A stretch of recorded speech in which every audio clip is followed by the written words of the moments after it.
आप भी महीने की पहली तारीख का वेट करते होगे या फिर संडे या मंडे का अपना कोई भी अच्छा सा सेल्फ इम्प्रूवमेंट प्लान बनाने या फिर किसी चीज़ का प्लान बनाने के लिए।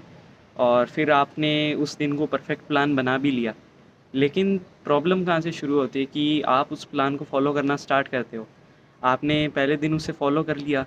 अगले दिन अगर आप थोड़ी सी भी गड़बड़ करते हो तो उस प्लान को गोल करके फेंक दिया। और अब आप फिर वेट करने लगते हो कि परफेक्ट दिन आए, तब मैं परफेक्ट प्लान बनाऊंगा और फिर परफेक्ट सारा काम कर लूँगा। Perfection doesn't exist. ये बिल्कुल एग्जिस्ट नहीं करता है। जैसे कि आपने प्लान बना के शुरू किया और मान लो आपके प्लान में तीन चीज़ें हैं, जैसे कि बुक रीडिंग, मेडिटेशन और एक्सरसाइज। आपने बुक रीडिंग और मेडिटेशन की, लेकिन शाम को आपको कहीं बाहर जाना पड़ गया फैमिली के साथ तो एक्सरसाइज नहीं कर पाए। तो अब आपको क्या लगेगा कि आपने अपना पूरा दिन वेस्ट कर दिया, जबकि किया नहीं है। आपने तीन में से दो काम किए हैं जो कि सबसे ज़्यादा मैटर करता है। तो आपने जब उन कामों को कर लिया है फिर भी आपको ऐसा लग रहा है कि आपका दिन एकदम वेस्ट चला गया है या फिर एकदम परफेक्ट नहीं गया है, जैसा जाना चाहिए था वैसा नहीं गया है। तो फिर आप एकदम उदास हो जाते हो और फिर इससे भी वर्स्ट चीज़ आप क्या करते हो कि जो प्लान था एक्चुअल बना हुआ, उसे आप फाड़ के फेंक देते हो। और फिर सोचते हो नहीं नहीं, प्लान में गड़बड़ थी, अब अच्छा नया प्लान बनाते हैं। अब नया प्लान भी कब बनेगा? नया प्लान बनेगा जब कोई अच्छा सा दिन आएगा, जैसे 1 तारीख आएगी या फिर 31st को बनाएंगे कि हाँ अगले महीने अच्छे से शुरू करेंगे। या फिर एक बहुत कॉमन एग्जांपल है कि दिसंबर जब लगभग 12-13 दिन दिसंबर के गुजर जाते हैं तब कोई प्लान नहीं बना था। सारे वेट करते हैं कि बस 31 दिसंबर आ जाए, रात को प्लान बना के सोऊंगा और 1 जनवरी से सारी लाइफ एक चुटकी में चेंज। ऐसा बिल्कुल नहीं होता। लाइफ हमेशा धीरे धीरे चेंज होती है। लाइफ एक सीढ़ी की तरह है। एक सीधी चढ़ाई नहीं है जो आप इधर से इधर कूद के एकदम पार कर लोगे। तो आपको लाइफ को हमेशा धीरे धीरे स्टेप बाय स्टेप चढ़ना होता है।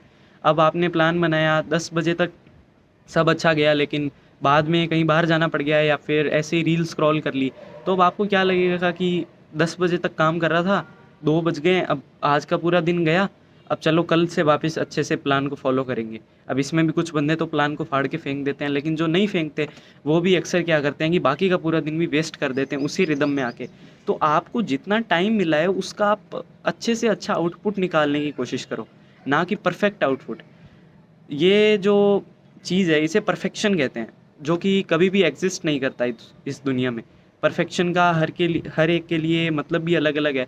तो जब आप परफेक्शन की कोशिश करते हो किसी भी काम में तो वो काम आपका बुरे से बुरा होता जाता है और इवेंचुअली आप उस काम को ही छोड़ देते हो। ये जो ऑल और नथिंग वाली मेंटेलिटी है, या तो सब लूँगा या फिर कुछ नहीं लूँगा, ये आपको पूरी तरीके से बर्बाद करके रख सकती है। आपके सालों तक बर्बाद हो सकते हैं इस चीज़ के पीछे। मेरे तो सालों नहीं हुए, लेकिन काफ़ी टाइम मैंने भी इस चीज़ में बर्बाद किया है और अब जाकर मुझे ये जब समझ आई है तो मैं इसे अपनी लाइफ में भी थोड़ा इम्प्लीमेंट करने की कोशिश कर रहा हूँ और धीरे धीरे हर चीज़ में इम्प्रूव करने की कोशिश कर रहा हूँ। आपको करना क्या है कि जो भी प्लान बनाओ, एक सिंपल सा प्लान बनाओ। पहली बात, प्लान में पहले दिन से आप परफेक्शन मत ढूंढो कि मैं ऐसा प्लान बना दूं जिसे अगर मैं फॉलो कर लूं तो मैं 7 दिन के अंदर अंदर सबसे खतरनाक इंसान बन जाऊं। ऐसा होगा नहीं। आपको बस एक प्लान बनाना है, उस पर टिकना है, उसको करते रहना है, करते रहना है, करते रहना है। और जब भी आपको थोड़ा सा ऑफ ट्रैक जाओ तो तुरंत ट्रैक पे आ जाओ, ना कि अब ऐसा सोचो कि अरे ऑफ ट्रैक चले गए अब चले जाओ चले जाओ, तो फिर आप इवेंचुअली अपने गोल से बहुत ज़्यादा दूर हो जाओगे। दूसरी चीज़ है कि आपको कंपाउंडिंग की पावर को समझना चाहिए। आपको ये बहुत सारी चीज़ों को करने की मेंटेलिटी छोड़ देनी चाहिए। तो अब जब आप एक चीज़ के बारे में सोचोगे तो देखो क्या होता है। अगर मैं आपको दो ऑफ़र दूँ, पहला है कि आपको महीने के एंड में मैं 10 करोड़ रुपए दे दूंगा, और दूसरा है कि आपको रोज मैं 1 रुपये दूंगा। पहले दिन 1 रुपये, दूसरे दिन उसका डबल, तीसरे दिन उसका डबल, चौथे दिन उसका डबल। ऐसे 1, 2, 4, 8, 16 ऐसे करके, ठीक है। तो फिर मैक्सिमम बंदे सोचेंगे कि भाई 10 करोड़ बहुत बड़ा अमाउंट है।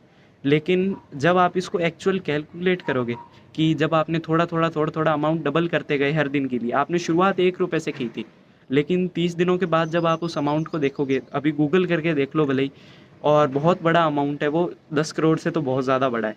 तो इसीलिए पावर ऑफ कंपाउंडिंग को समझो। धीरे धीरे चीज़ों में प्रोग्रेसिव ओवरलोड करते रहो और अपना जो भी प्लान बनाए उस पर स्टिक करो। और परफेक्ट टाइम का वेट मत करो और परफेक्ट एग्जीक्यूशन का भी वेट मत करो कि परफेक्टली सारा प्लान एग्जीक्यूट होगा तभी प्रोग्रेस है। अब ऐसा नहीं होता ना कि आप मान लो एक मोटे इंसान हो और आपने सोचा कि जिम जाके फैट लूज़ करूँगा। तो अब ऐसा नहीं होता कि आप 6 महीने लगातार जिम गए और आपने बीच में लगभग 2-4 दिन छुट्टी ले ली तो आपने 6-7 महीने में जो भी फैट लूज़ किया था वो आपका 2-4 दिन में वापस सारा चढ़ जाएगा। ऐसा बिल्कुल नहीं होने वाला है। आपको अपने काम में हमेशा कंटिन्यूएशन रखनी चाहिए और काम को करते रहना चाहिए, करते रहना चाहिए। तो इसीलिए इन चीज़ों को अप्लाई करना शुरू करो, परफेक्शन के पीछे मत भागो और धीरे-धीरे स्टेप बाय स्टेप सारे कामों को करो। Don't be a perfectionist.